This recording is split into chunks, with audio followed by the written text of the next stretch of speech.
Tango na mati ngomba. Oh Jésus, merci. Pendant que je priais, Zamba bandi kolobelanga pour na likambo etali la malédiction. Alors comme on a que makambo esimba te aomi tuna, lolenge ni vi nange zo marché te, mais nzoka vi na ye esimba saka ba loba maloba moko o ezo réclamer ba vie ya batu ebele. Au moins, moutavandi ka be finance quoi y par terre. Moutavandi omi tuna pourquoi makambo nange basculer. Oh, ezala mutu moko sakela comme loba parce que yo kabela kiye. Tombo ya batu basunga te meto otalisa. Pendant que yola la kana mutu, ezala mutu moko atelemaka zo lokayo, azo pupula maputa azo beta makolo. Alobi to kotala yeso ka ko vanda na libala. Sens. Ayebi singa bi héroïne. Ezana batu mosusu ba mitolo na bango bakunda yango na mabele o elakela mama be. OK. To mona ka ba mama bazwaka mutolu, o mona ke ko kunda yango quelque part. Oh, nzamba oloba nanga batu ebele baza modi na nzela ya motolo parce que bakunda yango na ba mabele o elakela mama be. Alléluia. Yo zana reka ya basanda nabo. Jésus. Yoza na poto raka ibe sekeya. Moko mona te mutola muteza na village moko ya bayaka. Motolo wana ida déjà une partie ya nzoto ya moto. Eza identité ya moto pe vie ya moto. Mama azu motola mwana ule akende ko kunda yango yake na sima ya rivière ake ko bwaka. Tanga bwaki motola mwana wana na mai, y avait des esprits de sirènes. Oye yaki ko yam raka ya basandalabo. Oye yaki ko yamba motolo ya mwana. Okomona mama bimi na hôpital, ba mama belé bazana ba sentiment. Okomona raka ya basandalabo. Omona kozwa mwana opesa muninga zwa mwana nanga memaye. Angokoza la simbi mwana boye na maboko. Abadi ko loba mwana abota mina ba chance ha. Na badi ko longola étoile mwana oyo. Aboto l'étoile mwana na yo parce que à cause de ignorance. Mzamba talisinga pe likolo ya sexe, likambu ya sexe. Bato ebele baza modi na nzela ya sexe.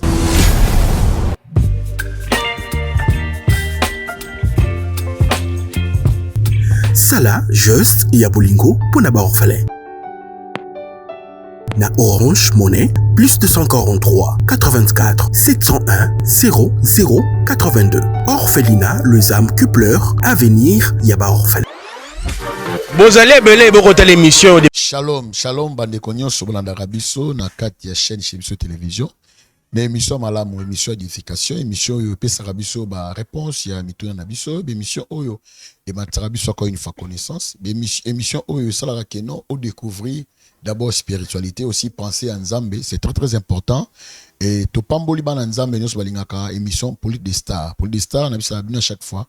Il y a des hommes de Dieu, aussi des femmes servantes de l'Éternel, au bassin la Kaïs Masia, na solo. Donc, nga son a yambi un homme de Dieu, ton a yambi servant de l'Éternel, n'en a pas témoigné, je suis sûr. Parce que, na Makamanzambe, il y a les vena baye, ils ont ba pour la bateau, pour la circonstance, mais ils ont oyo, bazan appel, pena authentique, au Nzambe a bengi bango. Et na kata plateau, na mkolalo, je crois, j'ai l'honneur encore une fois, plusieurs fois, il y a encore recevoir une servante de l'Éternel, oyo, vraiment na lingami ko yambaye par rapport à la connaissance et puis par rapport aussi à la révélation Nzambe après ça pour à transmettre ngo na libota na Nzambe na yebisa batuloko moko la prophétesse to prophète azako comme une sentinelle azali mutu oyo lorsque azomona un danger be la pour que batu bazala mpe ya ko banga pe ya ko keba ba bandeni ya ko tamwa parce que ya garder loko wana kiki kame koleli batu lelo je crois Nzambe akozonga epane pe makila batu wana ekozonga na mutu na ye. Avant qu'il n'ait recevoir la servante de l'Éternel, n'apprécie d'abord mes condoléances na famille chrétienne, corps du Christ. Tout au perdre, je crois, Batumi Balé, Taliboso, tout au perdre, c'est les pasteurs Barout, c'est Kassongo, Oyoa, par exemple, Tabernacle Barout, ils ont précisément à Rigini. En tout cas, Balagno sur ya Barout Shekina, tout Tabernacle, en tout cas, que l'Éternel, notre Dieu, a consolé Bino vraiment, et nous sommes de cœur avec vous. La monarchie, évêque et Jibama Piakenek ont signé livre d'or, donc ont signé mes condoléances, ainsi que aussi l'évêque général na Kombo et Albert Kakenza Monambo. Et dans ce monde, Michel Bakenda, je suis en train de voir, en tout cas, il y a beaucoup de personnes.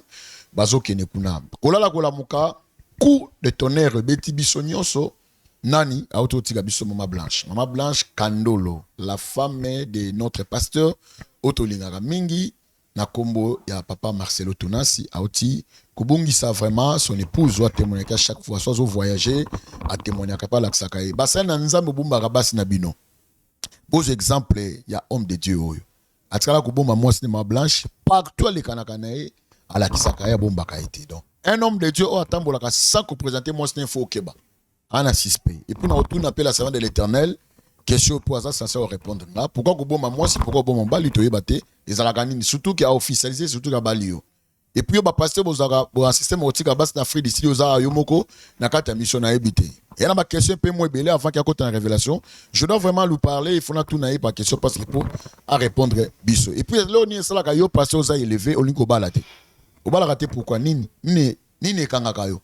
Koko sate que non, soki baboyo ya to salanza mais non. Tika babiloko wana.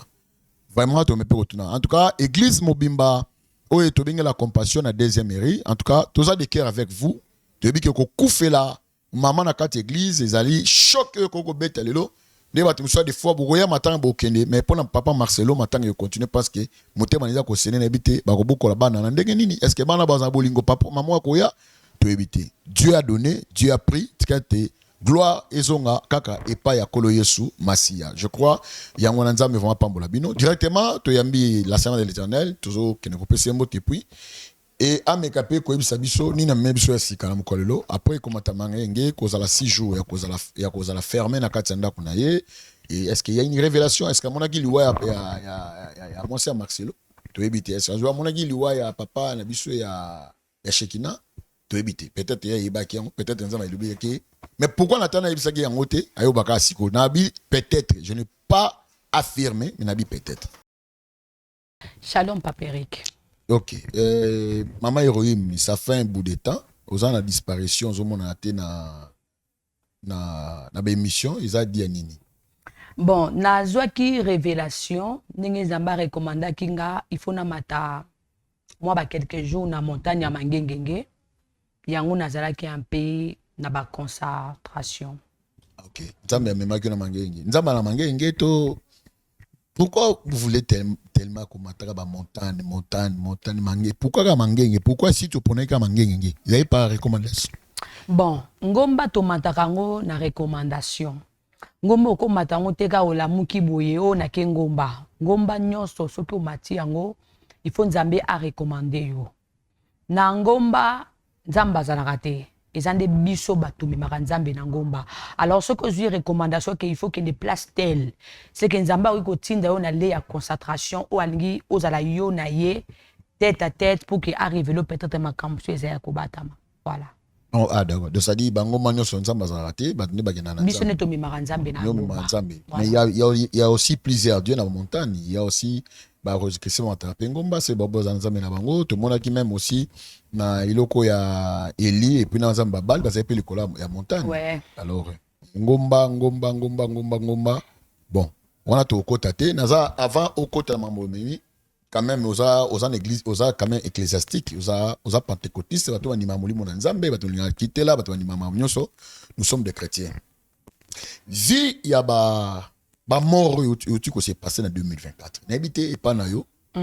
Quels sont eloni tokozwa comme une révélation to eloni tokozwa ils ont un langage mo caché en nzambe na ba mort oyo mais qu'est-ce que expliquer biso ça ils a dit nini? Bon 2024 ngana okamwa te parce que ça ba message o esi nzamba loba ki ke 2024 ako frapper basali ya nzambe ebele basala nzambe nyonso o bazotambola na kobanga nzambe te oyo pe bazofingisa kombo na ye, c'est-à-dire nzamba ko frapper bango.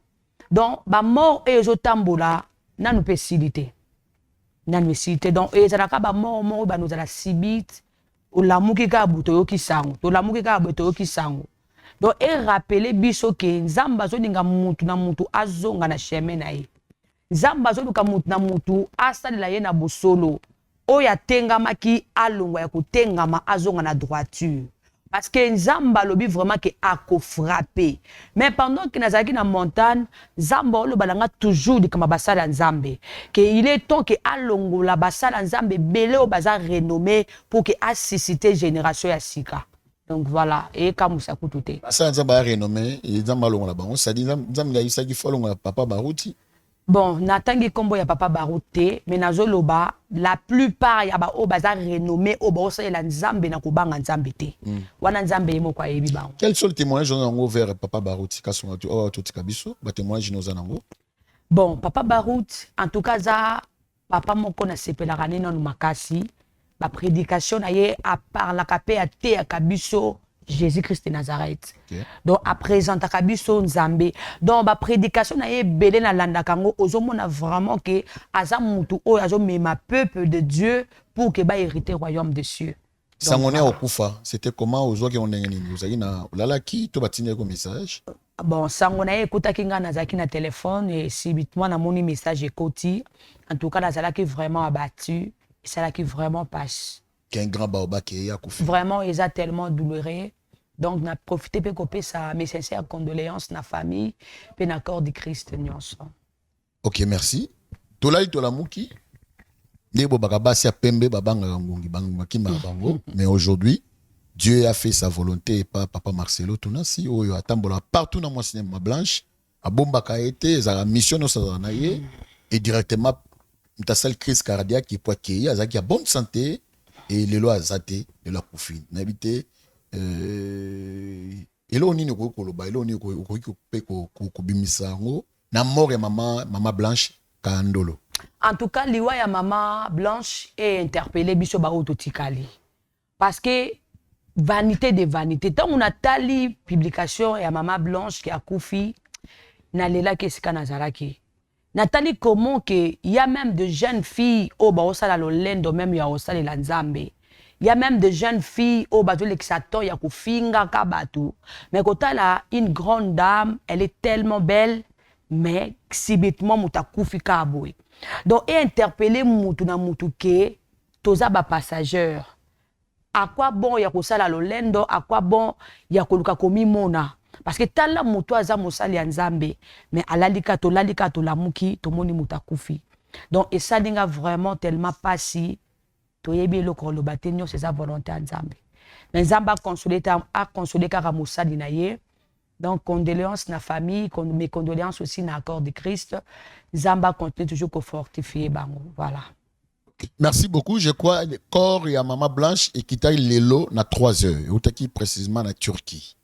Qui taille précisément na 3 heures baboye ko umela nango kuna eza awa mais jusqu'à présent toujours nanu ba programme ya obstacle je crois de le 4 matin tozongo et puis trouver baneni ni ya ko annoncer ngo na peuple de Dieu tozala wana et papa Barot tokende et pas Maman Blanche tokende to fortifier bango on reconnaît un vrai ami lorsque mutaza na pasi si réellement olingaka papa Barot olingaka pe papa na Marcelo parce que nous avons beaucoup de prédications na ba TikTok que tozana ngo vraiment belé a pambola biso en tout cas na niveau sakanate surtout que le Kambu o ya terre amérique sur l'impudicité en tout cas a frappe kango na niveau sakanate pe aza le seul pasteur o ebe ko boma moi c'était à présenter moi sina partout bisan so les kaka maintenant na mega pe ko yibsa ba pasteur ba kina ba mission ba bomba rabas na bomba bali o baba la kaba on a habité ezala idée nini.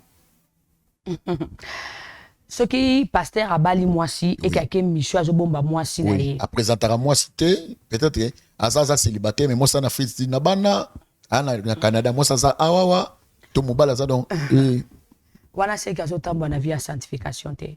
Ah bon? C'est que azotambo na vie ya basi ebele pour mutu oyo oyebi ki oza na Moisi na yo aza femme de ministère. Oyo ko komema ye partout ko présenter na miso abat parce que eza na nous fierté ya romona mosala Nzambe ozo présenter moi sina yo et tombola repesa ka pe poids pe valeur na dignité bato belé ba ko respecter to bazo mona moi sina yo mobali na yo et pesa ka valeur wana mais soko komi na niveau ko bomba moi sina yo c'est que oza pasteur ozo saccager bato belé. Pourquoi si ba femme de ministère ba na facilité présenter mobile na bango. Mais pourquoi les hommes ont la facilité de représenter Bassina? Papa Bassala Nzambe belé ba autant bonne vie impudicité. Impudicité zo régner ma casse na vie à Bassala Nzambe. Et l'autre pe nzambe za raison moko azo frapper bango. Basala nzambe belé, bazo même peuple de Dieu na perdition pour na impudicité. Kaka bango na babibanga na ba sœur, ba protocole ba yembi ba koma basi na bango. Voilà. Conseil européen ça na ba sœur, na ba sœur oyo ba protocole ba nani, oyo ba pasteur ba komisa ba makango na bango. Na ni yo folo ba passer tu es servant de l'Éternel. Mbano na bango ezara nini? Papa. Conseil onga na kopesa na premièrement tout d'abord na ba jeune fille. Omoni mosali ya nzambe yango na lobaka ke tozalaka pe ba occasion de shit pour na batuté. Tant que ba bengi yo osalela nzambe, il faut qu'on se comporte d'une manière pour que ozali baku pour na batuté. Soki yo mosala nzambe d'abord okro ici dignité na yo, okomi ko approcher ba jeune fille pour que olinga bango.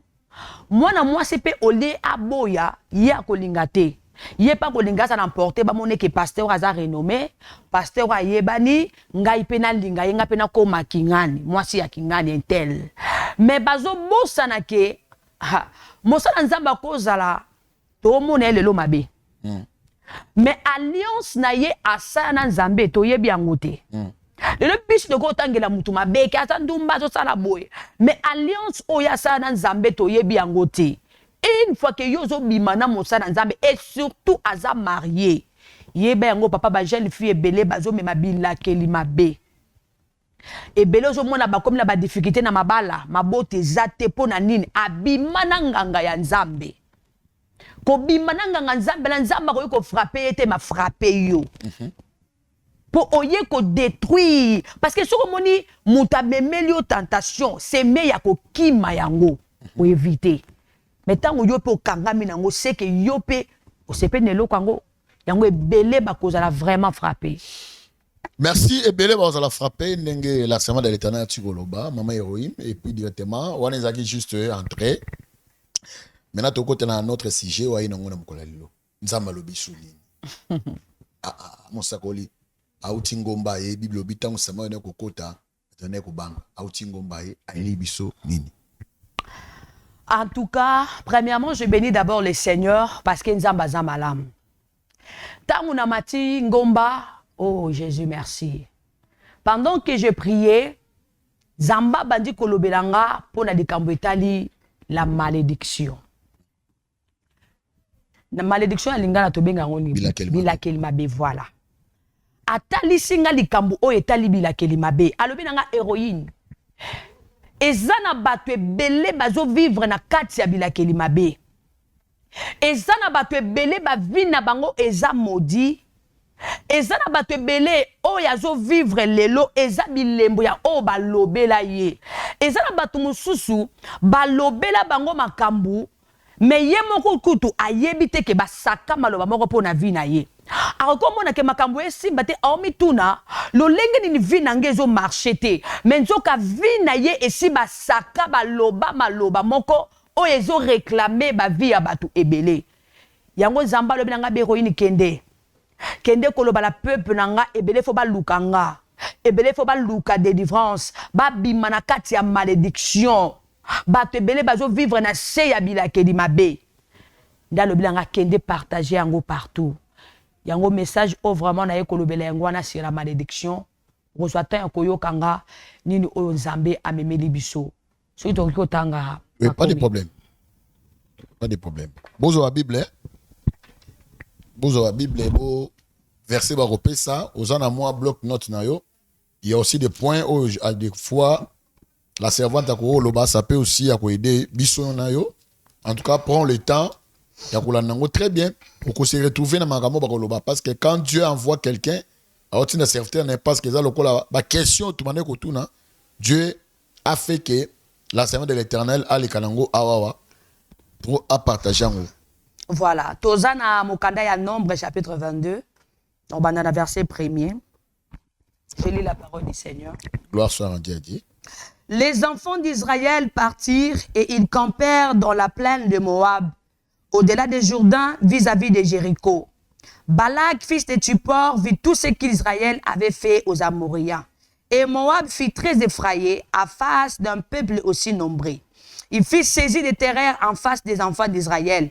Moab dit aux anciens des Mandia, cette multitude va dévorer tout ce qui nous entoure, comme le bœuf brite la verdure de champ. Balak, fils de Tsippor, était alors roi de Moab. Il envoya des messagères auprès de Balaam, fils de Béor, à Pétor, sur le fleuve de pays, dans le pays de fils de son peuple, afin de l'appeler et de lui dire, voici un peuple est sorti d'Égypte. Il couvre la surface de la terre et il habite vis-à-vis de moi. Viens, je te prie, maudis-moi ce peuple, car il est plus puissant que moi. Peut-être ainsi pourrais-je les battre et les chasserai-je du pays, car je sais que celui que tu bénis est béni et que celui que tu maudis est maudit. Parole du Seigneur. Voilà. Zamba pesinga passage oyo ezali listolo ya roi ya mboka ya Moab oyo ezali komboni Balak. Balak amoni makambo Israël esalaki na ba Amoréen. Tellement toyebi peuple Israël eza peuple moko tellement puissant. Israël eza peuple oyo eza béni, eza peuple oyo ezo vivre na alliance ya Nzambe. Balak amoni ke peuple Israël ezalaki na puissance makasi. Abandeki kokoka kobundisa peuple Israël te. Balak aye koluka Balaam azalaki divin. Balak aye koyebisa Balaam alobi namoni Israël eza peuple moko tellement puissant. Posa nanga eza ke na beta bango et puis na benga na bango bakende mosika nanga. Mais naza na makoki ya kosala yango te po na puissance eza na kati ya Israël. Mais loko nga na kosenga na yo eza ke yaka olake la peuple oyo mabe. Parce que moto nyonso oyo lakelaka mabe akolakelama. Soki pe lobi opambola moto wana kopambwama. Hallelujah. Balak atindi mitinde pa Balaam parce que amonaki peuple Israël bazalaki peuple moko tellement puissant. Amonaki capacité zaki na kata Israël. Parlant Nzamba ekoloba langa lobi ezana bato mosusu balakela bato mabe parce que azomona étoile ya moto wana. Okokozala vaperik mutu akabeli yo mbongo. Tomona kango yo pesi mutu mbongo na bonne foi ya kosunga. Mais mutu wana azwi mbongo alobi yake ne kopesa nga mbongo amoni nga mobola. Yake ne kopesa nga mbongo parce que amoni nga ne na zangi ça va tokotala. Mbongo apesi ngai tokotala omona okende nango na lie moko abandi kosaka maloba. Abandi kolakela mutu mabe parce que mutu asungaki ye. Mais yo mutu pesa ki mbongo oyebite ke ba osaka yo. Oyebite ke ba oloba mabe po na mbongo na yo. Yango omona mutu musu avandi ka be musale baby. Omona mutu avandi ka be finance quoi par terre. Mutu abandi ometu na pourquoi makamuna nge basculer. Oh, ezala mutu moko asakela comme maloba parce que yo kabela ki ye. Toboya batu basunga te meto otalisa. Ezapena mutu mususu amona kaka étoile na yo parce que Balak amona ki puissance ezaki na kata Israël. Donc ya lobi pa bundisa bango il faut balakela Israël mabe. Ezana batu mususu otala étoile na ya lobi ke mwana mwaso yo lobi na ya koza la future da première dame. Lobi na ya koza la muta koza la entreprise. Toko ko tika étoile na yengenga te. Omona babandi ko saka maloba bakomi ko lakela yo mabe. Pendant que yo la kana butu ezana mutu moko atele makazo loka yo azo pupula maputa azo beta makolo. Alobi toko tala yeso ka ko vanda na libala. Toko tala nenga kenda poto wana soka ko se retrouver. Toko tala ezana bato ebele ba osibi ba conséquences ya bilakeli mabe yango mutu banda kenda eloko osale yebana te mutu tournaka ke sika mokazo baluka omitu na Seigneur ezanini et si mutu monga lakela opa yebi ke oza un homme fort soko lobi oluka ozwaka donc bakomi ko étouffer même étoile Nzamba ye ko yebisanga lobi ezana bato ebele balakela bango mabe même na naissance na bango ezana bato musu balakela bango mabe Nanzela rekaya ba sandalabo. Nanzela même ya ba motolo na rekayi besekeya. Nanzela ya ba motolo. On a ni Nzamba lobi na ngabongo. Alobi héroïne. Ah, sono loba oyo ezaka na puissance. Ayebi singa bi héroïne. Ezana batu mosusu ba mitolo na bango ba kunda yango na mabele o elakela mama be. OK. Il y a des places au Komona, il y a des fois Komona mwana botami. Il faut pas séparer cordon ombilical de sangisi maman na mwana. Tango ba séparer raka ya ba sandarabo. Tango ba séparer kayango. To mona ka ba mama ba zwaka mutolu. Omona ke ko kunda yango quelque part. Oh, nzamba oloba nanga bato ebele baza modi na nzela ya motolo parce que bakunda yango na ba mabele oyo elakela mabe. Ebele ba mitolo na bango eza na ba village. Alléluia. Yo za na reka ya ba sandarabo. Jésus. Yo za na poto raka yibe sekeya. Moko mona te mutola mutu eza na village moko ya bayaka. Eza na village moko ya bato ba rika ya ba sandarabo. Ya ba luba to ya ba tetela. Motolo wana eza déjà une partie ya nzoto ya moto. Eza identité ya moto pe vie ya moto. C'est-à-dire, vie na yo eza toujours na village. Yango to mona bato ebele bazo na plus réclamer.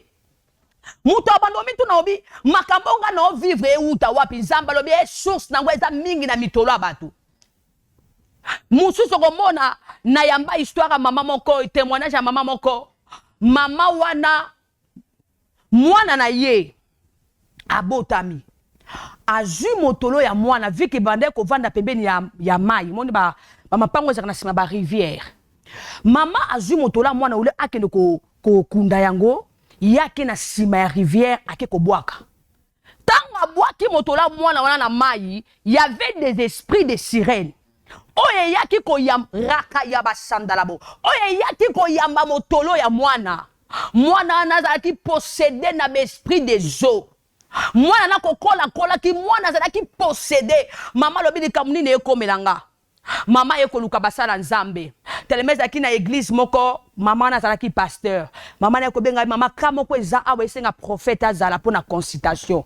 Tangu na yeko kita Zamba bandi kolobela mama wana ke mutolo na mwana na yo obwaka yango na mai basirani nde bazwaka yango be esprit des eaux ekota na kata mwana mama ye ko se rappeler abi oui mama effectivement na mona ke na bwaka ngwe chola ezana batu mosusu zamba lobi nanga mitolo na bango bakundango pembe na ba cimetière pendant que je priais no bona mitolo batu na ba cimetière bovanda ka pembe ne sika ngo bakundaka batu yo pokendo za mwana obota oza mutolo na yo kenda ko kunda yango mama ta ndenge liwe kota na via ndaku na yo tala ndenge liwe kota na kati ya bana na yo bana ebele bakuza réclamer à cause ya mitolo moto nyonso azona nanga ne sika oyo rekaya bana komitala pe benga ta mama no to papa na yo tuna ye motolo na nga bokunda yango wapi peut-être vie na yo eza réclamer à cause ya motolo na yo pasi bakunda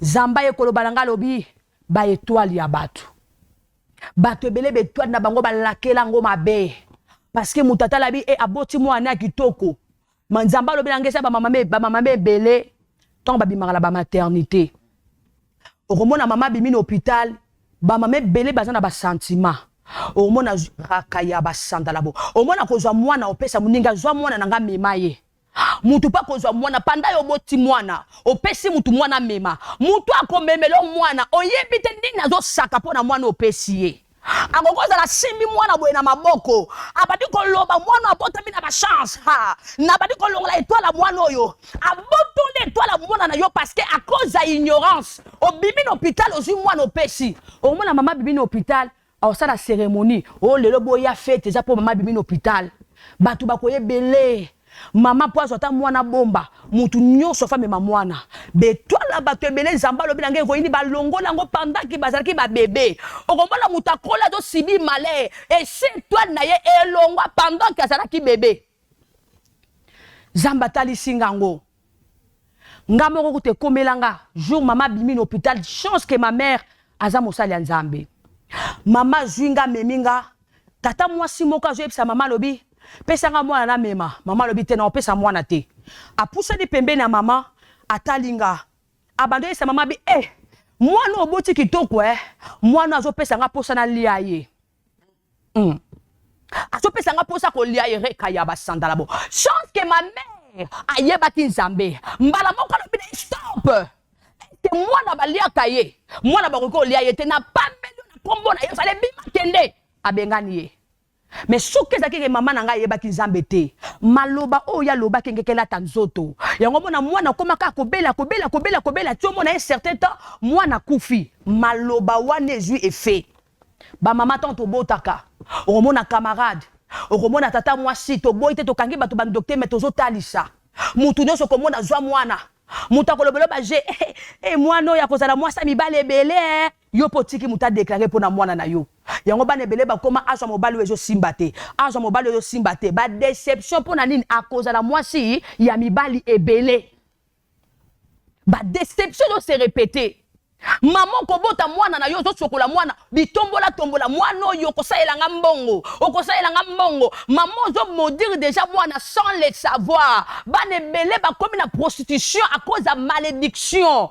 toujours la batu mabesa que même toyeba ke o eza malédiction mais eza malédiction nzamba lobi nga 2 points wana nzamba talisinga pe likolo ya sexe likambu ya sexe bato ebele baza maudit na nzela ya sexe betwa na bango eza maudit na nzela ya sexe yango makambo tu koloba même ba fio ba bimaka na basala nzambe yeba ke malédiction za likola vie na yo au moins to se repentir luka nzambe ya solo bato ebele bazo bebisa ma cause ya sexe na sexe ba yiba ke étoile ya moto na nzela ya sexe ba ko tikelo malédiction papa soko zala mobali même ba jeune fille to monaka oke kolinga mobali moko boye mobali wana soki ba lakela ye mabe na famille na ye azana malédiction papa une fois que bimi na ye malédiction na ye longo ekomi pe ya yo biso basi to ye baate to linga ko bima na mibali 5 mais ye basoki mibali 5 na bango tout baza maudit yo pe komi na 5 malédiction plus ya famille ne komi 6 toujours me ba malédiction o to kala te na vie yo pe papa bilinga ya bana basi mwasi nyonso ko mwana nzela ifo linga aza mwasi bako si baloba na ye yo vi na ye ko bongaka te okosimba mbongo kosala ngwe loko te yango moni bando linga mwasi wana okoya parte nyonso aye baskila nyonso aye beba parce que okonta na mwasi o balakela mabe zamba lobi na nga be ko ino moni bisika batebele bazu ba malédiction na nzela ya sexe na bétoile poto moni yango balaka zo lakela bato po amoni avenir o eza na kati ya Israël amoni force o eza na kati ya Israël abangi puissance wana atindi balam pour ka maudit musa koza la monika papere kabi yelobe okuta na président yelobi Donald Trump akoyamba ye yelobi kuna Macron akoyamba non il faut to bana ko lokerik o sali bangwe lote to banaka kolokeri ki po étoile rique za l'étouffer aïe aïe bato belle toi na bango étouffé parce que balakela bato ba malédiction yo lali pongo zo yebate mais muta kenda na sanzete akenda na maya akenda na cimetière azo évoquer même bakufi boya boloka mwana akenda poto akosala ke lokote na vie na ye po sengeka ye mbongo biki na obela tinde nanga ta $100 ha oyebise ke semaine ezate zelata mois prochain non tinda y explication te lokola pibelinga tokotala soki ngam na tinda ki poto te lokolo tinda mutu poto koma na kisia koloka ye tokotala oh my god zamba yesu ko touchelenga point ya suka na basi ebele to mibale ebele oyo ba vivant na ba mbongo ko escroquer bato. Voilà. Bazo tambola na botutu vina bango mobimba soki baluki nzambe te papa vina bango ezalaka bongo. Mususu koloba ke banana escroka mutu na mona vina ngesa nango bien. To pese 5 à 10 à 15 ans. Akozonga ba maté ya mama oyo na négligea ki yango nzoki za na be fe nango pe. Bato ebele nzamba lobi na ngape na opesa pe conseil na bana basebele mobala mutu omona passe. Akla mukaka pongi à 5 heures. Aoluka mbongo na souffrance andimi ki abala yo. Amema poto. Okomi na poto obalukeli ye parce que balakisi ba avantage. Omoni mwinde zo pela. Otala ta ba sacrifice mwana bato mbala sala kité. Yo trahir ye papa. Mwana mobali na soka laquelle yo ekozwa yo. Tala moni bato balobaka malédiction sa cause n'a pas de fait. Ngana loba ngana rectifier yango. Ngana koloba muto azana droit koloba ke malédiction sa cause et ça ne fêté et ça muto azana alliance na Nzambe.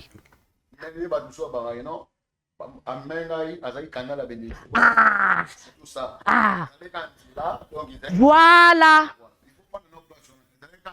Ah. Kanzela canal.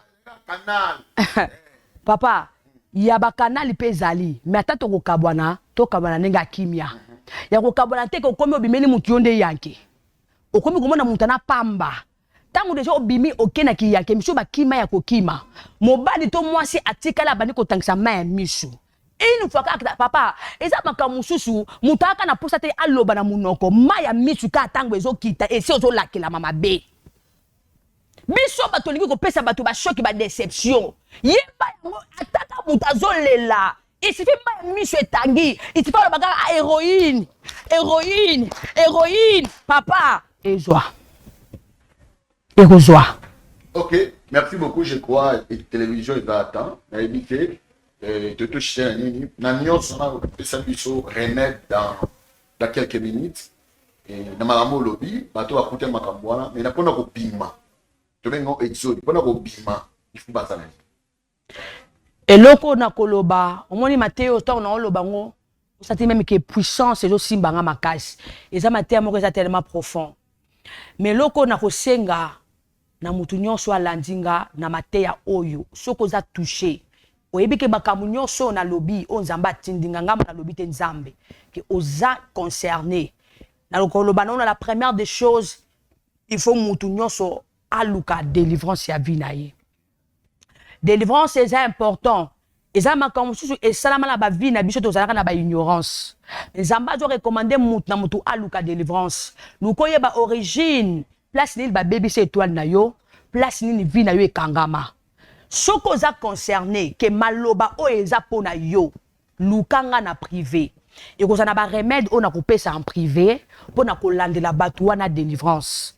Zamba zo senga fenda batu ba luka nzambe ba luka délivrance pour que ba malédiction elongwa na ba vie ya batu. Eza ba malédiction oyo e salama ko banda na ba koko na biso ti lelo o batu bazo sibir yango.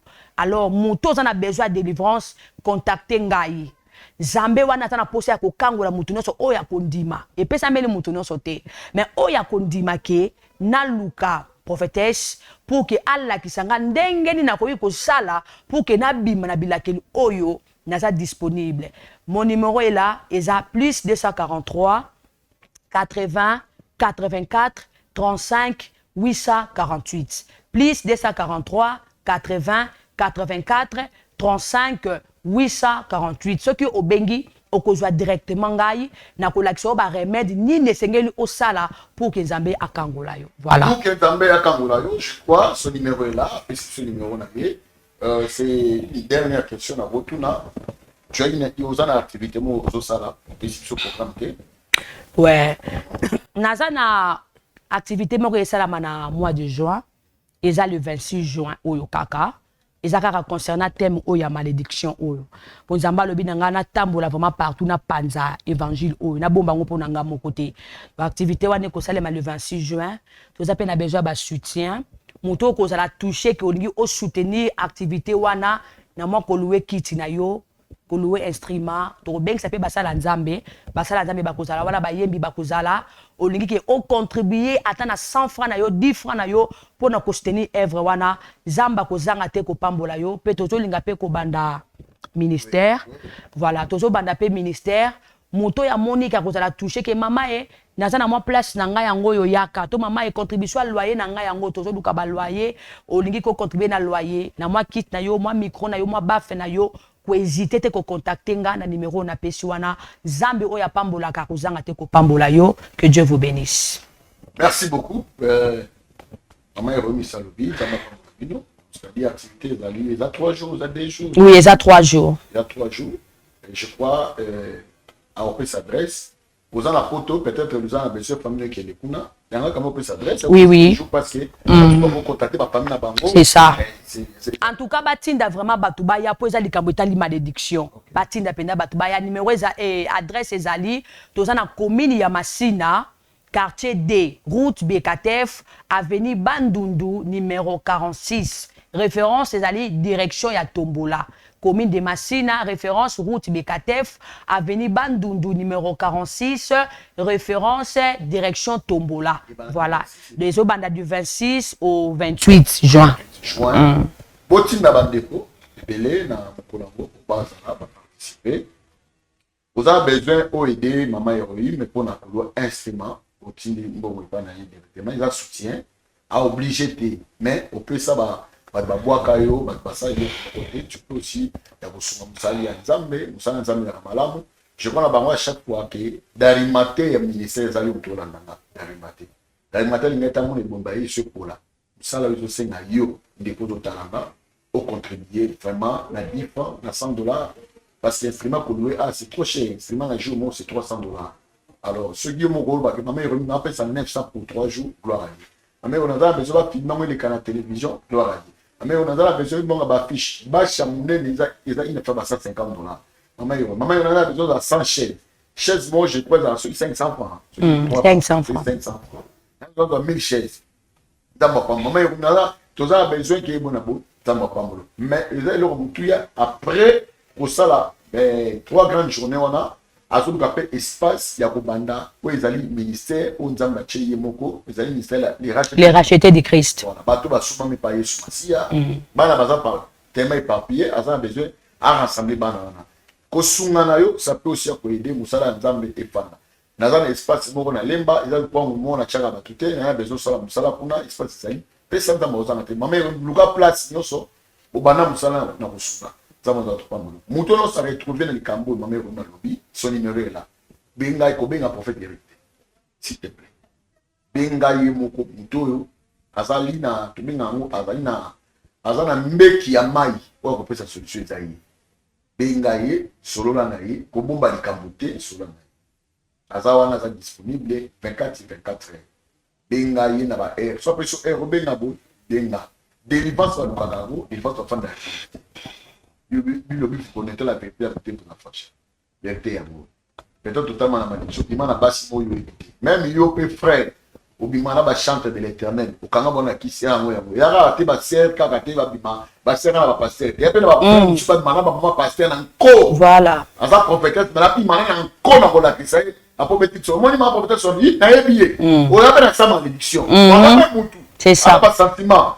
Mais yo sali amour mon yo malam. Donc, dans elle, quand la barre basse, n'a pas fait pour la nanga. On va ma passer à battre la porte au chama moyen enché pour ta année sur un publié. C'est ça.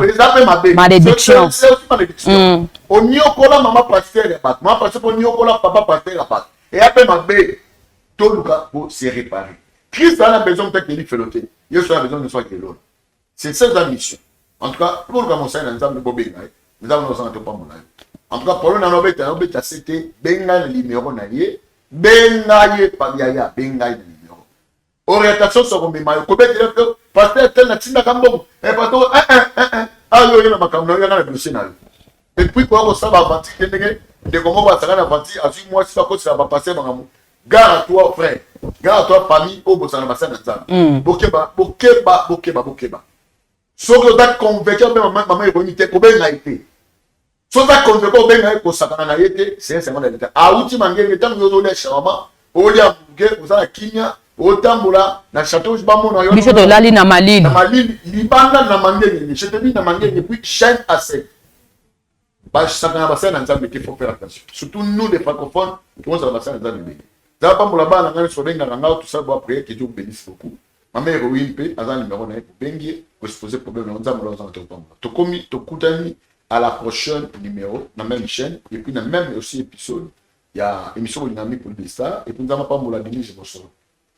On a toute l'équipe, nous sommes bravo Jésus, et aussi dans la section télévision, nous n'avons pas la vidéo. Donc, nous avons Nicolas Alikoya, ceux qui collent sous Azonito. Bye, et puis ciao. Shalom peuple de Dieu, Nzamba Pambola Bino na mabota nyosotu, bandeko nyosotu ya Chebiso TV, obolanda Chebiso TV.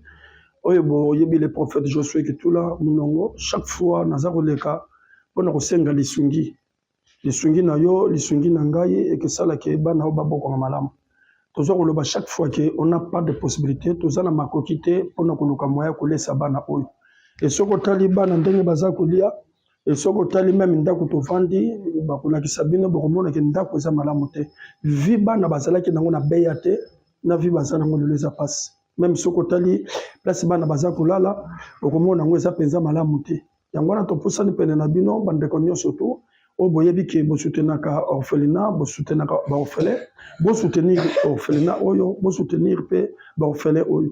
Malgré ba misusu mi balé to sa tout bazana classe au totalité bana tozana bango ni surtout za 20.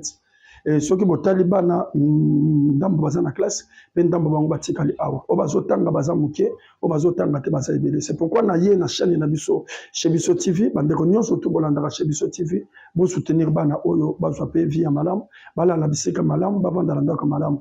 Et ce ko tali même ti bazakomela, ti ezanga même miliki. Parce qu'on n'a pas de possibilité.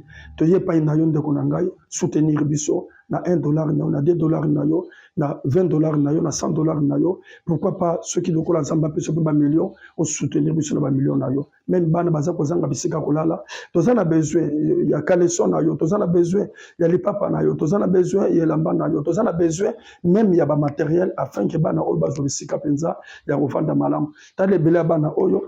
Bamisusu bazate malgré ba classe okotso tali na chambre otali bisika bazolala ezali penza malamu te yango wana toye pena na bino pona kosenga toujours lisungi na bino penza boye de biso nzamba kozanga te kopambola bino soko lingoye ba bisika orphelinat ezali ba numéro eza wana bokobenga biso soko zunga ite okobenga okozwa docteur Arthur nde kokipe ko orienter yo mingi soki boye ne sika bokokuta soki bokutinga te bokokuta docteur Arthur je crois numéro na epeza ko afficher wana bobengi bokozwa biso adresse ezali na entrée ya Mokali soko koti na entrée Mokali otuni avenue Kikenge numéro 14 bakolakisa pe bakoya ko accompagner bisika orphelinat ezali précisément na avenue Kikenge na entrée ya route Mokali. Nzamba lola apambola yo, nzamba pambola mutunyo soto ko kanisa kolesa bano yo, nzamba pambola mutunyo soto ko luka changer vie ya bana oyo, nzamba pambola mutunyo soto ko luka ke bana oyo batanga.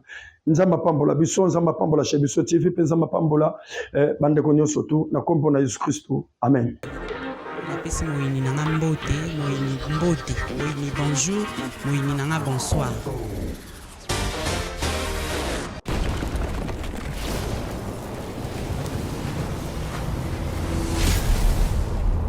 Chez Biso Télévision, chaîne Oyo Kokani na yo.